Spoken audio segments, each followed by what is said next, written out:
미국의 터치 연구소라고 있습니다. 거기 소장으로 있는 티파니 필드라는 사람이 터치라는 책을 썼는데 그 책 안에서 무엇을 말하는가 하면 사람의 터치가 얼마나 중요한지를 설명하고 있습니다. 사람의 사랑의 터치가 얼마나 힘이 있는지를 그 책에서 이제 임상 실험해서 연구소처럼 보고서처럼 아주 자세하게 우리에게 알려주고 있습니다. 거기 보면 터치의 위력을 증명하는데 사랑의 터치는 아이들을 공격성 또 폭력성으로부터 그 폭력성을 낮추어주는 그런 힘이 있다고 합니다. 그리고 스트레스를 받는 그 스트레스 호르몬을 낮춰주는 그런 능력이 터치 안에 있다고 합니다. 그런가 하면 사랑의 터치를 하면 이 뇌의 기민성이 얼마나 발달하는지 모른다는 겁니다.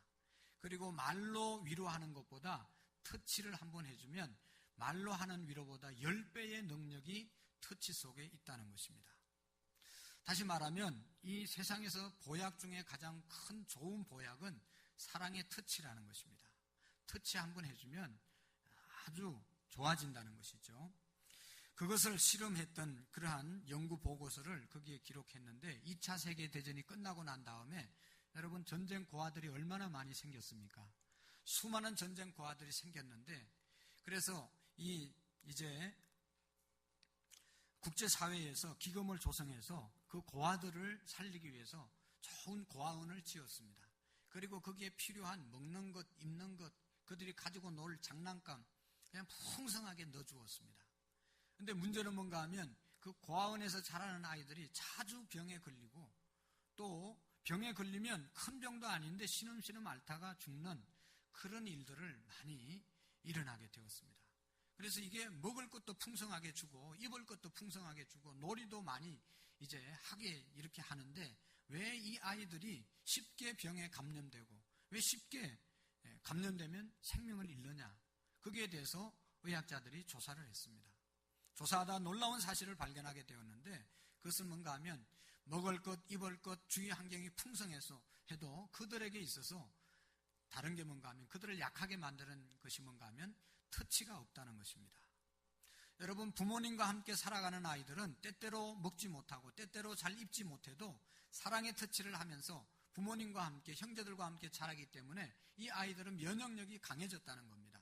그래서 웬만한 병은 이기게 되고 또 병이 걸려도 그것 때문에 죽는 일이 거의 없는데 사랑의 터치를 받지 못하고 자란 아이들은 그냥 면역력도 약하고 한번 걸리면 그냥 생명을 잃는 경우가 허다했다는 것입니다.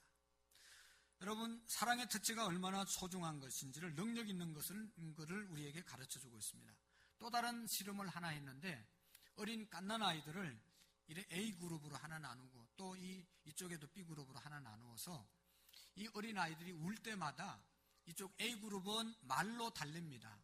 말로 뭐 우르르 꽁꽁 한다든지 뭐 해가지고 아이들을 말로 이렇게 달랩니다. 근데 이쪽 아이들은 그냥 아무 말도 하지 않고 그냥 안아주고 터치해주는 방법으로 그 울음을 그치게 만들었다는 겁니다. 근데 어떤 것이 더 빨리, 어떤 부류가 더 빨리 이제 울음을 그쳤겠습니까? 우리가 뭐 설명 안 해도, 이 말을 안 해도 안아주고 터치해주는 이쪽에 있는 아이들은 금방 울음을 그치는 그런 것을 경험하게 되었다는 것입니다. 이것은 무엇을 의미하는가 하면 말로 하는 위로보다는 따뜻하게 안아주는 사랑의 터치가 훨씬 더 능력이 있다는 것을 우리에게 알려주고 있는 것이죠. 여러분 문제가 있습니다. 모든 사람에게 다 사랑의 터치가 필요하고 모든 사람의 사랑의 터치를 갈망하고 우리가 지금 살아가고 있습니다. 그런데 우리는 진정으로 사랑의 터치를 많이 받고 살아가고 있느냐 하는 것입니다. 사랑의 터치를 받고 싶은 마음은 간절한데 내가 정말로 사랑의 터치를 풍성하게 받아서 내 정서가, 내 영혼이 풍성하냐 하는 것입니다. 여러분 어떻게 보면 이 땅에 일어나는 많은 사건, 사고들이 있는데 그 원인 중에 하나가 사랑의 터치를 받지 못해서 사건, 사고가 일어나고 사고를 치는 경우가 허다한 것을 우리가 볼 수 있습니다. 사랑받지 못하고 사랑의 터치를 받지 못하고 자란 아이들이 사고를 치는 것이 많이 있지 않습니까? 그래서 이렇게 기도할 수밖에 없습니다. 오늘도 제가 서론에 기도하고 늘 마음속에 그런 기도를 하고 있는데, 우리 성도들이 정말로 하나님 앞에 나와서 하나님의 사랑의 터치를 받고 돌아갈 수 있었으면 좋겠다. 갈수록 느끼는 것인데, 목회는 하면 할수록 어려운 겁니다. 설교는 하면 할수록 어려운 겁니다. 설교를 잘해서 신방을 열심히 해서 내 사랑으로 성도들을 보살피고 성도들을 사랑으로 안을 수 있는 것이 아닙니다. 하나님 아버지께서 우리를 터치해 주시고 예수님의 사랑으로 우리 모든 성도들이 터치를 받아서 하나님의 사랑으로 풍성해지는 삶을 살았으면 좋겠다. 하나님, 이런 교회가, 이런 성도들이 되게 해달라고 기도하게 되는 것입니다. 하나님의 사랑의 터치, 예수님의 사랑의 터치를 우리가 받을 때 우리의 영혼이 신앙생활을 잘할 수 있고 풍성하게 살아갈 수 있는 것이죠. 그렇게 사랑의 터치를 받고 인생을 변화되고 인생이 풍성하게 사는 사람이 어떤 사람인가? 성경에 보면 여러 사람이 나오는데 오늘 삭개오를 생각하게 되었습니다. 여러분, 삭개오를 보면 그의 인생이 어떤 사람이었습니까? 삭개오는 오늘 본문에 나타나지만 정말로 여기 보면 비교적 부유하고 성공적인 삶을 사는 사람입니다. 그런데 문제는 뭔가 하면 내면에, 외적으로는 성공하고 부유하게 살았지만 마음의 상처가 내면에 얼룩져 있고 고립된 왕따의 삶을 사는 사람이 삭개오입니다. 그런 그가 예수님의 사랑의 터치를 받고 예수님을 만나고 난 다음에 그의 인생이 완전히 변화되는 역사가 오늘 본문에 기록되어져 있습니다. 그가 어떻게 예수님의 사랑의 터치를 경험하게 되었는지, 그것이 그의 인생을 어떻게 변화시켰는지를 우리가 살펴보기를 원합니다. 여러분, 삭개오는 어떤 사람이었습니까? 오늘 본문 말씀 1절과 2절을 말씀하고 있는데 한번 보시겠습니다. 시작. 예수께서 여리고로 들어가 지나가시더라. 삭개오라 이름하는 자가 있으니 세리장이요 또한 부자라. 아멘. 저기 1절에 보면 예수님께서 여리고로 들어가 지나가시더라 그렇게 말씀했습니다. 예수님께서는 여리고로 들어가서 거기에 영원히 머무르는 게 아니고 지나가셨습니다. 여러분, 오늘도 예수님께서 우리의 마음을 두드리고 은혜 주시려고, 만나 주시려고 이 자리에 오셨습니다. 그런데 지나가는 사람이 있고 정말로 주님을 만나고 주님의 손길을, 터치를 당하는 사람이 있습니다. 저는 우리 교회에 나오는 분들이 늘 주님의 터치를 받는 그런 은혜가 있기를 바랍니다. 여러분, 귀에는 항상 오는 것이 아니라 지나가는 겁니다. 이제 예배 1시간, 아니 1시간이 뭡니까? 조금 있으면 끝나고 은혜 받을 시간은 지나가 버리는 겁니다. 말씀을 들을 시간은 지나가 버리는 겁니다. 이 시간을 우리가 붙잡지 못하면 지나가시더라, 지나가면 끝입니다. 그런데 이 삭개오는 그 지나가는 시간에 예수님을 만났다는 것이죠. 예수님이 삭개오를 터치해 주신 것입니다. 삭개오는 어떤 사람이었는가 하면 2절에 말씀하고 있죠. 두 말씀으로 삭개오를 알 수 있는데, 하나는 부자였더라, 또 하나는 세리장이었더라 그렇게 말씀하고 있습니다. 더 쉽게 말하면, 요즘 말로 말하면 성공한 사람입니다. 외적으로 성공한 사람. 여러분, 현대인들의 성공의 기준이 뭡니까? 첫 번째로는 돈을 많이 벌었으면 이 사람 성공한 사람이라고 사람들이 인정해 주는 경향이 많습니다. 또 하나, 어떤 권세나 명예, 세리장에 이 장자리가 붙어 있는 사람이었기 때문에 삭개오는 성공한 사람입니다. 당시의 상황은 이스라엘 백성들이 로마의 속국 아래서 살아가면서 로마의 세금을 냈잖아요. 그런데 이스라엘 사람들이 사람들을 뽑아서 이스라엘 사람들에게 세금을 받아서 로마의 정부에 바치게 했습니다. 그 일을 담당하는 사람들이 세리였는데, 이 사람들이 말이죠, 자기 민족 이스라엘 사람들에게 세금을 거두면서 로마에서 부당한 세금보다 더 많이 부담을 해서 일부는 자기가 챙기고 일부는 로마에 내고, 이렇게 부를 챙긴 겁니다. 그래서 부자가 된 겁니다. 그리고 삭개오는 세리장이었기 때문에, 그 세리들을 관리하는 장이었기 때문에 아주 높은 자리에 있는 사람입니다. 그리고 여리고라고 하는 도시, 삭개오가 살고 있던, 맡고 있던 그 여리고라고 하는 도시는 무역의 도시였기 때문에 돈이 엄청나게 많이 굴러다니는 그런 도시였습니다. 그러니까 삭개오는 돈을 아주 쉽게 많이 벌었던 사람이라고 볼 수가 있습니다. 겉으로 보기에는 부자였고 세리장이었고 아주 존경받는 그런 자리, 성공한 자리에 있는 것처럼 보였습니다. 그러나 삭개오 내면을 들여다보면 왕따의 삶을 살았습니다. 여러분 보십시오. 겉모습과는 달리 내면의 세계에 엄청난 목마름이 삭개오에게 있었습니다. 사람들이 자기에게 굽실거리고 와서 인사를 합니다. 그런데 그것이 진정으로 삭개오를 존경해서 인사한다든지 삭개오 앞에서 무릎을 꿇고 이제 허리를 굽히는 것이 아닌 것을 알고 있었습니다. 겉으로 보기에는 공손한 태도와 달리 실제로는 자기를 싫어하고 뒤에서 자기를 욕하고 있다는 사실을 삭개오가 다 알고 있었습니다. 왜 안 그렇겠어요, 여러분? 아주 나쁜 놈 중에 나쁜 놈이 세금을 받아서 자기가 챙기고 로마로 이제 내는 그런 일을 하는 사람들 뒤에서 다 손가락질했습니다.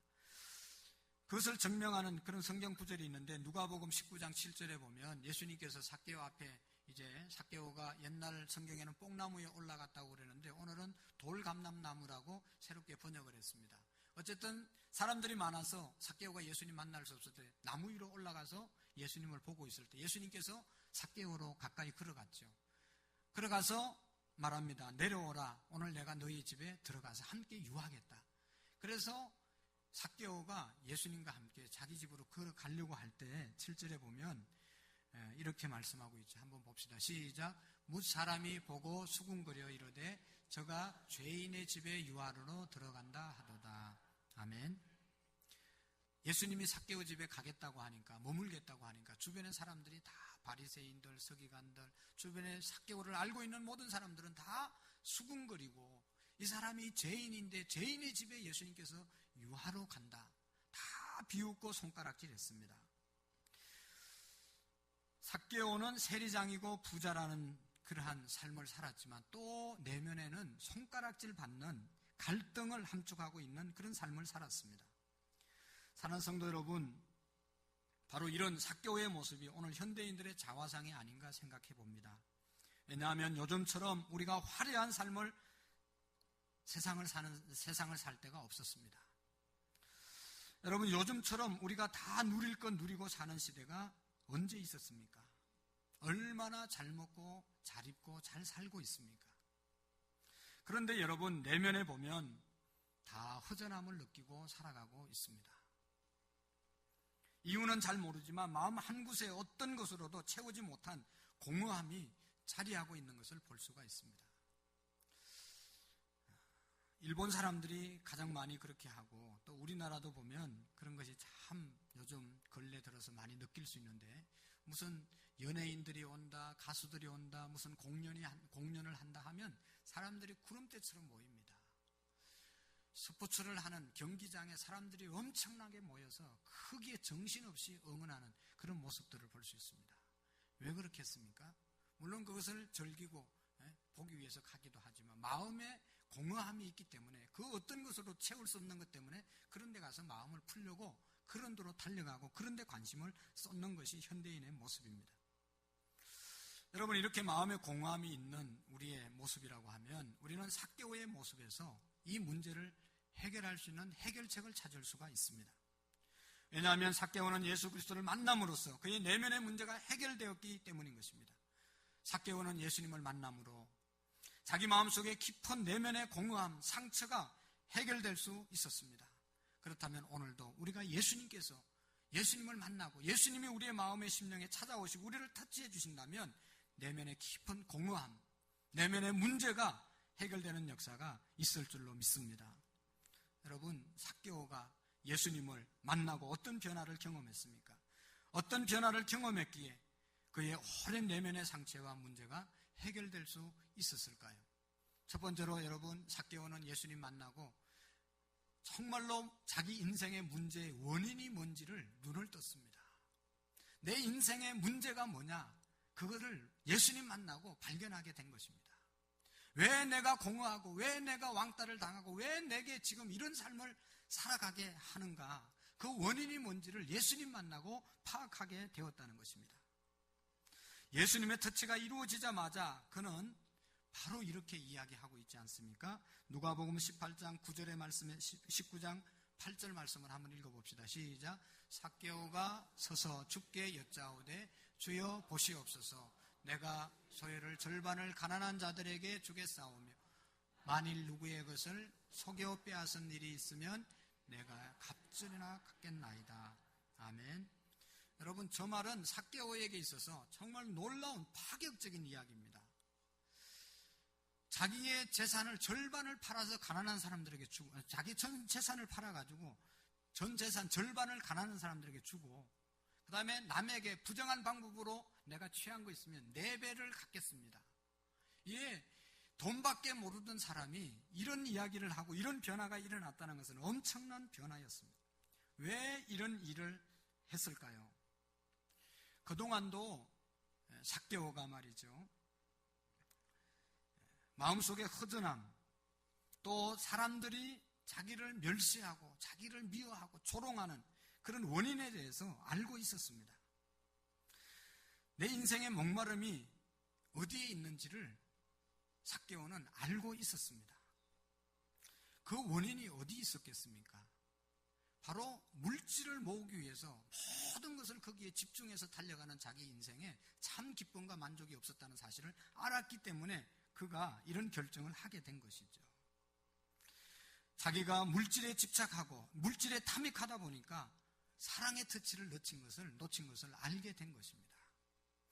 예수님과의 만남에서 이루어진 사랑의 터치가 얼마나 황홀했던지 삭개오는 이 같은 문제의 근본적인 원인이 이 물질에 있었다는 것, 자기에게 있었다는 사실을 깨닫게 된 것입니다. 여러분, 한번 상상해 보십시오. 삭개오에게 많은 상처가, 분노가 있었습니다. 삭개오가 무슨 상처를 받았겠는가 그렇게 생각할 수 있지만, 삭개오가 세금을 많이 매겨서 세금을 내는 사람이 삭개오 때문에 상처받지 무슨 삭개오가 상처를 받았겠는가. 여러분, 삭개오도 많은 상처를 받았습니다. 왜냐하면 자기가 알 것 아닙니까? 자기 부를 위해서 이렇게 하는 것을 사람들이 보고 뭐라고 그랬겠습니까? 다 수군거리고 손가락질하고 뒤에서 욕하는 것을 알고 그것 때문에 엄청난 상처를 받고 삭개오가 생활을 했던 것입니다. 사람들이 자기 앞에 와서는 줄 서고 인사하고 굽신거리고 그러지만 뒤에 가서는 나쁜 놈, 도둑놈, 온갖 나쁜 말을 다 하면서 말을 하기 때문에 그 사실을 안 삭개오는 상처를 받은 것입니다. 그런데 중요한 것은 여러분, 재성을 가진 인간은 자기의 잘못을 별로 생각하지 못합니다. 목사님 상처받았어요. 목사님 상처받았어요. 상처받았어요. 맨 상처받았다는 사람밖에 없어요. 교회 안에. 상처를 줬다고 나타나는 사람은 한 사람도 없어요. 다 상처받았다고 난립니다, 여러분. 근데 상처를 준 사람은 하나도 없어요. 여러분, 저한테 상처받았다는 사람도 있을 수 있어요. 근데 나는 상처를 준 적이 없어요. 저도 여러분들에게 상처 엄청나게 많이 받습니다. 여러분들 언제 저한테 상처 줬어요? 상처 엄청나게 받습니다. 말도 못하게 받습니다. 이곳에 서려면요, 기도 엄청나게 많이 해야 설 수 있습니다. 목회를 제대로 하려면 기도 아니면 그 상처를 하나님 안에서 예수님이 사랑의 터치로 안아주지 않으면 설 수 없습니다. 지난주에도 끊임없이 계속해서 상처를 목회자가 받잖아요. 그럴 때마다 우리가 하나님 앞에 기도하고 주님의 사랑의 손길로 나를 터치해주고 어루만져 주시기 때문에 그 상처가 주님 안에서 치유받기 때문에 이 자리에 서는 것이죠. 여러분, 셀리더들이, 여전도의 남녀 회정들이, 교회 앞장서서 일하는 사람들이 얼마나 상처받는지 아세요? 상처를 준 적이 없는데요. 없습니다. 그런데 받습니다. 그렇기 때문에 지도자들은, 더 많이 영적인 지도자들은 기도하지 않으면 상처 때문에 스스로 쓰러지는 거예요. 사람들은 다 죄인이기 때문에 자기 입장에서 생각하기 때문에 상처받은 것만 생각하지 상처 준 것은 생각도 안 나는 겁니다. 삭개오 상처 엄청나게 받았습니다. 자기가 상처 주고 돌아다녔지만 자기 스스로 상처를 엄청나게 받았어요. 그래서 분노와 상처가 삭개오에게 가득 차 있었습니다. 저것들은 왜 내 앞에서는 굽실거리면서 뒤에 와서는 사람 취급도 하지 않는 거야. 분노와 상처가 삭개오에게 가득 찬 삶을 살았습니다. 그런데 예수님이 오늘 너희 집에 유하여야 되겠다. 예수님을 만나고 난 다음에 그 모든 상처가 순식간에 다 왜 상처를 받았는지를 깨닫게 된 것입니다. 그 원인을 삭개오가 깨닫게 된 것입니다. 그 원인이 뭡니까? 이 모든 상처받은 원인은 바로 나에게 있구나. 자기 자각을 하게 된 것입니다. 여러분, 구약 선지자 중에 이사야라는 사람이 있는데 이 이사야가 선지자였습니다. 말씀을 전하는 사람이었습니다. 성전에서 기도하다가 하나님을 만나고 그가 첫 번째 고백하는 말이 있는데 이사야서 6장의 말씀에 보면 이사야는 주님을 만나고 6장 5절에 보면 그때 내게 말하되 화로다 나여 망하게 되었도다. 나는 입술이 부정한 사람이다. 이사야가 하나님 앞에 하나님을 만나고 난 다음에 제일 먼저 발견하는 것이 뭔가 하면 나는 입술이 부정한 사람이다. 정말로 나는 죽을 수밖에 없는 죄인이다. 자기가 죄인인 것을 발견하게 되고 하나님 앞에 꿇어 엎드리는 것을 보게 되는 것입니다. 사랑하는 성도 여러분, 많은 성도들이 예배를 통해서 회복을 경험하기를 원합니다. 우리 가정이 회복됐으면 좋겠다. 내 인간관계가 회복됐으면 좋겠다. 내 건강이 회복됐으면 좋겠다. 우리의 가정의 물질의 문제가 해결됐으면 좋겠다. 다 회복을 소원하면서 하나님 앞에 예배하는데 여러분, 회복을 받으려면 그 원인이 뭔지를 우리가 발견해야 되지 않겠습니까? 근데 예배드리다 주님을 만나면 그 모든 회복해야 될 원인이 어디에 있는지를 발견하게 되는데 그것이 바로 나 자신에게 있다는 겁니다. 오늘날 많은 사람들은 불행해지고 힘들어지고 어려워진 이유가 부인을 잘못 만나서 그렇다. 남편을 잘못 만나서 그렇다. 자식이 속썩여서 그렇다. 누구 때문에 그렇다. 그 문제의 원인을 자꾸만 다른 사람에게 돌리려고 하는 것이 주님을 만나지 못한, 은혜 받지 못한 세상의 사람들의 모습입니다. 그런데 주님 앞에 주님을 만나고 주님의 사랑을 경험하고 나면 모든 문제의 원인이 내게 있다는 것을 내가 고백하게 되고 나 자신을 새롭게 할 수 있게 되는 것입니다. 예배를 통해서 예수님의 터치를 경험하고 상한 마음을 주님이 어루만져 주시는 그런 은혜를 경험하고 저와 여러분들의 모든 문제를 상대방에게 있는 것이 아니라 나 자신에게 있다는 사실을 깨닫는 은혜의 시간이 될 수 있기를 원합니다. 이사야 선지자는 주님 만나고 내가 망하게 되었다. 나의 입술이 부정한 사람이다. 내가 죄인이다라고 하는 사실을 이사야가 발견하게 되었다는 것입니다. 금요일 날 말씀드리고 지난주에도 말씀드린 요나는 풍랑을 만난 원인이 자기에게 있다고 나를 들어서 바다에 던지면 우리가 탄 배가 잔잔해질 것이라고 자기 자신에게 문제가 있음을 솔직하게 고백하고 요나가 바다에 빠뜨려졌을 때 풍랑이 잔잔해졌던 것을 우리가 보게 되는 것입니다. 여러분, 은혜 받는 것, 주님의 사랑의 터치를 받는 사람의 모습은, 받은 사람의 모습은 바로 모든 문제의 원인이 내게 있다는 것을 깨닫는 사람인 것입니다. 그럴 때 모든 문제가 해결되어질 줄로 믿습니다. 그리고 또 한 가지는 여러분, 삭개오가 주님 만나고 변화된 것은 가치관이 변하기 시작했습니다. 여러분, 삭개오의 최고의 가치는 뭐였겠습니까? 바로 돈이었습니다. 돈을 버는 데는 자기 민족을 배반해도 괜찮고 자기 민족에게 손가락질을 받아도 괜찮고 자기 동족을 착취해도 괜찮고 인간관계가 다 깨어져도 상관없고 나는 내가 원하는 것이 내가 최고의 가치가 돈으로 생각하기 때문에 돈 버는 일이면 다른 거 다 필요 없다. 돈 버는데 최고의 가치를 두었던 사람이 사도 바울입니다.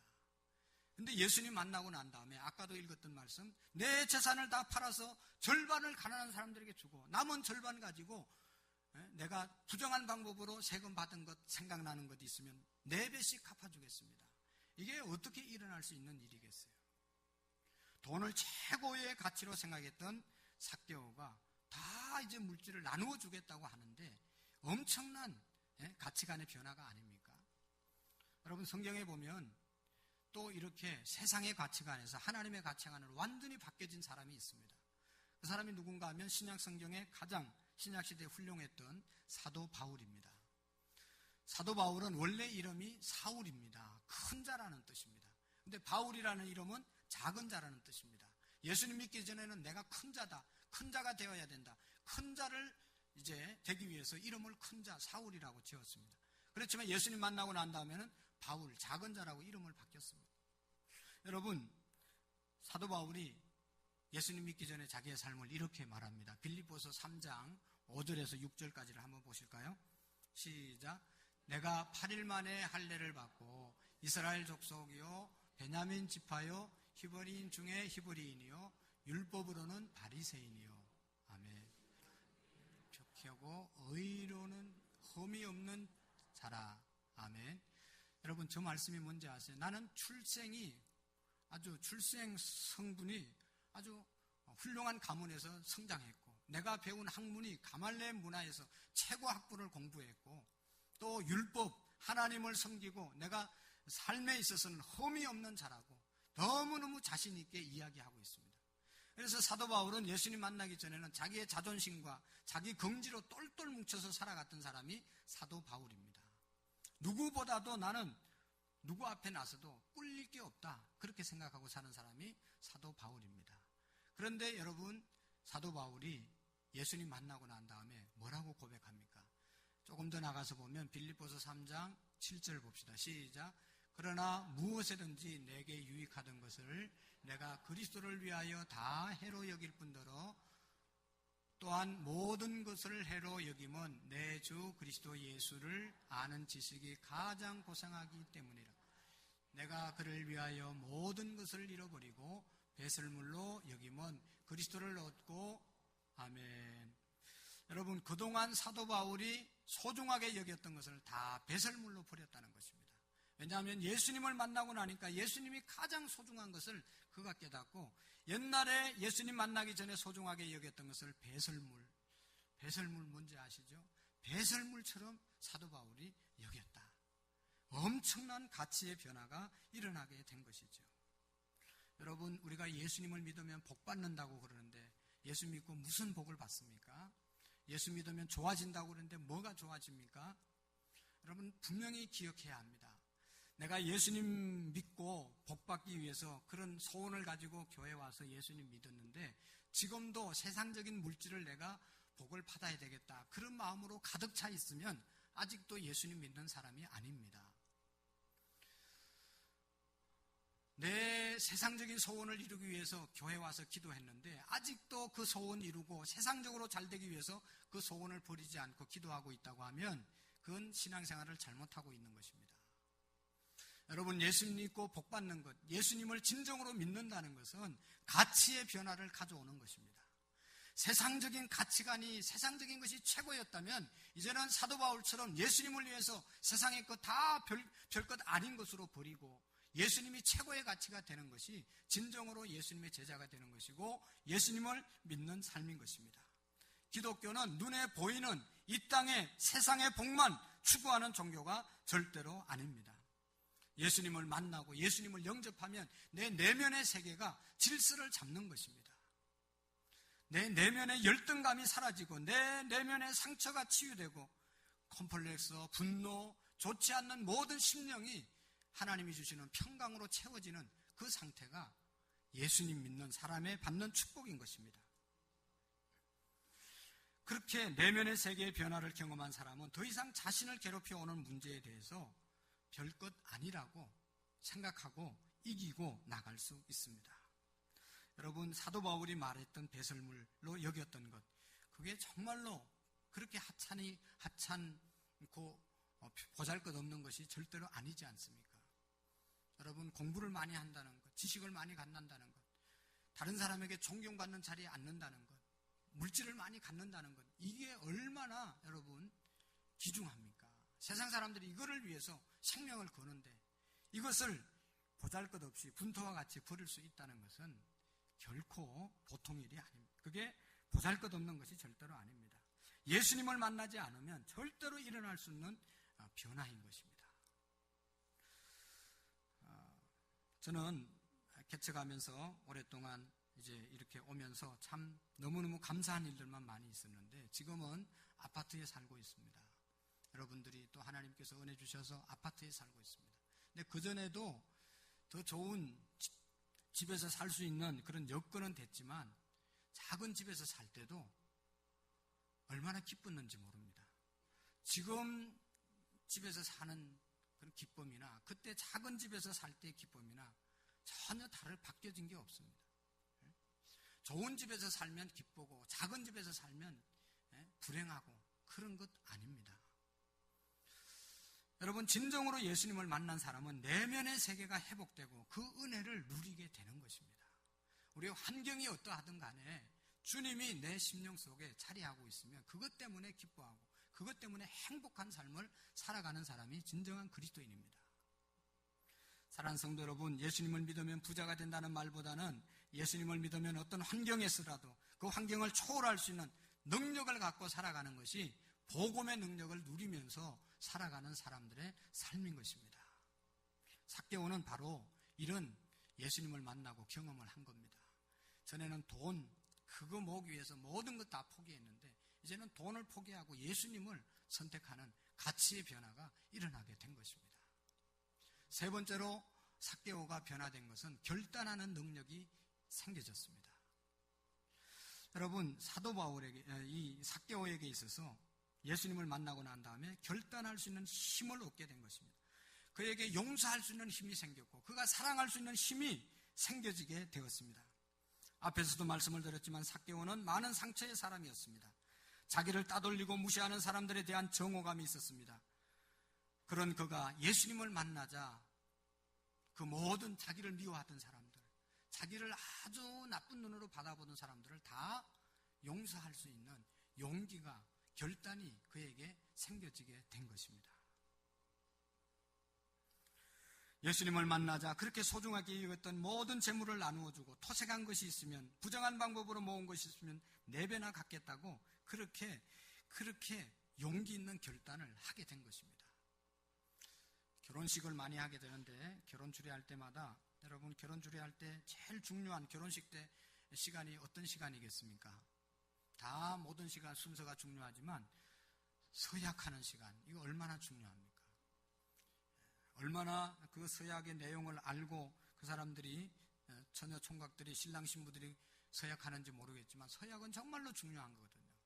평생 동안 존경하고 아끼고 동고동락하며 살겠느냐? 예. 신부에게 묻습니다. 남편을 존중하고 아끼고 사랑하면서 평생 살기로 서약합니까? 신부들이 뭐라고 그럽니까? 예 하고 대답합니다. 그런데 여러분, 법원 앞에 가면, 가정법원 앞에 가면 이혼하려고 서류 들고 줄 서 있는 사람들이 얼마나 많은지 모릅니다. 서약할 때 그 서약이 거짓말로 서약했습니까? 그냥 형식적으로 대답했습니까? 저는 그렇게 생각 안 합니다. 정말로 선서할 때, 서약할 때 정말로 내가 일생 동안 이 사람과 함께 평생 고락을 함께 하리라고 서약을 했습니다. 그런데 그 서약한 것을 내가 지킬 수 있는 힘이, 용기가, 능력이 모자라기 때문에 파탄을 가져오게 되는 것이죠. 이것이 우리 인생의, 인간의 한계입니다.